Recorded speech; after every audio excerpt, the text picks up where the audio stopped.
दोस्तों अगर एयरलाइंस की बात की जाए इस कोविड के टाइम में एक जगह से दूसरी जगह आ जा तो रही है, लेकिन एक जगह पहुंचने के बाद में इसको सैनिटाइज किया जाता है ताकि अगर कोई दिक्कत हुई भी तो वो ना रहे। तो इस वजह से सैनिटाइज किया जाता है, जिसमें टाइम लगता है, जिसमें कई लोग लगते हैं। लेकिन अब एयर इंडिया ने एक यूवी रोबोट तैयार किया है जो कि डिसइंफेक्ट करने में काम आएगा एयरक्राफ्ट को, जहां पर इस थर्सडे को ही एयर इंडिया एक्सप्रेस ने बोइंग 737 और 800 एयरक्राफ्ट को सैनिटाइज किया था सिर्फ इसी रोबोट के द्वारा, जो कि अल्ट्रावायलेट लाइट को छोड़कर सैनिटाइज करता है पूरे एयरक्राफ्ट को। और यहाँ पर दोस्तों स्विनबर्न यूनिवर्सिटी ऑफ टेक्नोलॉजी के रिसर्चर्स ने दुनिया का मोस्ट पावरफुल न्यूरोमॉर्फिक प्रोसेसर तैयार कर दिया है जो कि 10 ट्रिलियन ऑपरेशंस पर सेकंड कर सकता है। और ये आर्टिफिशियल इंटेलिजेंस के लिए तैयार किया गया ताकि वो क्विक लर्न कर पाए चीज़ों को और अपनी चीज़ें खुद ही डेवलप कर दे खुद से ही। तो इतना तेज प्रोसेसर तो चाहिए, जैसे कि हमारा दिमाग होता है, कई चीज़ें एक साथ में सोच लेता है और उसके बाद में उसको प्रोसेस करके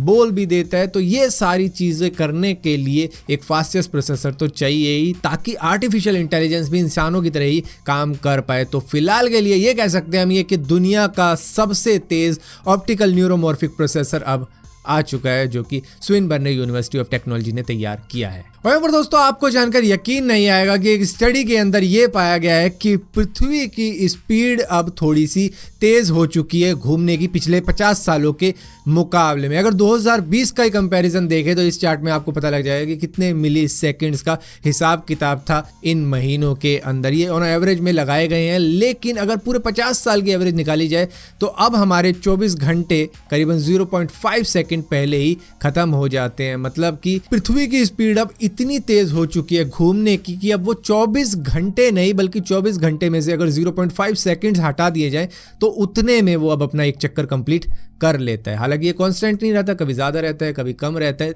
दिन के हिसाब से। अच्छा दोस्तों आपको एक बंदा तो याद ही होगा जो कि पैराग्लाइडिंग कर रहा था, जग्गा मेरे भाई लैंड करा दे, 500-400 ज्यादा ले ले लेकिन लैंड करा दे।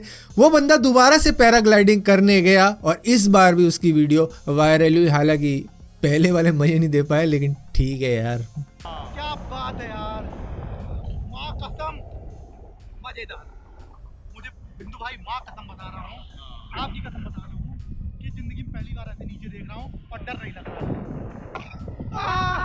ऊंचे कर ले, नीचे टूट जाएंगे पाँव, ऊपर कर पाँव, ऊपर कर लिया, ऊपर कर लिया पैर और ऊंचे कर, और ऊंचे कर लिया। अब इससे ज्यादा ऊंचे नहीं होगा। क्या हुआ यार? कुछ नहीं हुआ भाई, लैंड करना है अब अपने को। दोस्तों यूएस के अंदर दंगे होने के बाद में फेसबुक और ट्विटर ने अब फाइनली एक ऐसी लाइन ड्रॉ कर दी है जिसको यूएस का प्रेसिडेंट भी क्रॉस नहीं कर सकता। दरअसल होता यह था कि यूएस के प्रेसिडेंट को स्पेशल प्रिविलेज मिलते थे इन सोशल मीडिया प्लेटफॉर्म के ऊपर, लेकिन अब हालात ये हैं कि दंगे होने की वजह से डोनाल्ड ट्रंप का ट्विटर अकाउंट ही सीधा परमानेंटली डिलीट कर दिया गया, क्योंकि अब वो प्रेसिडेंट रहे नहीं है और 20 तारीख को जो बाइडेन ऑफिशियल प्रेसिडेंट बन जाएंगे। और इसके बाद में जब डोनाल्ड ट्रंप ने फिर से अपने दूसरे अकाउंट जो कि president of the United state यानी पोटस से करने की कोशिश करी थी, तो उस ट्वीट को भी डिलीट कर दिया गया। तो फाइनली यहाँ पर देखने को मिल ही रहा है कि डोनाल्ड ट्रंप बहुत ज्यादा छटपटा रहे हैं और इधर उधर हाथ पांव मार रहे हैं, लेकिन अब इज्जत नहीं रही। दोस्तों अपने मोबाइल के अंदर हम बहुत सी एप्लीकेशनों को यूज करते हैं जिसमें हमें लगता है यार हमें तो फ्री में मिल रही है, टेंशन किस बात की। अब इसी तरीके से आईफोन के लिए भी कई सारी एप्लीकेशन होती है, लेकिन लगती फ्री की है लेकिन कमाई बहुत करता है इससे एप्पल। दरअसल 2020 में उसने 64 मिलियन नहीं बल्कि 64 बिलियन यूएस डॉलर की कमाई करी, और ये कमाई उनके पिछले साल की कमाई यानी 2019 से 28% ज़्यादा रही है। पिछले साल उन्होंने 2019 की अगर बात की जाए तो 50 बिलियन यूएस डॉलर कमाए थे, लेकिन 2020 में सीधा 64 बिलियन यूएस डॉलर, जबकि उस वक्त में कोविड तो कहर बरपा रहा था। हालांकि अभी भी बरपा ही रहा है, लेकिन ठीक है अभी तो मैं आदत हो गई है। दोस्तों हर्षद मेहता की स्कैम 1992 तो आप सभी ने देखी होगी, और आप सभी ने ना देखी हो, कुछ ने भी देखी हो तो भी काफ़ी है, क्योंकि कमेंट में लोग समझा देंगे एक दूसरे को।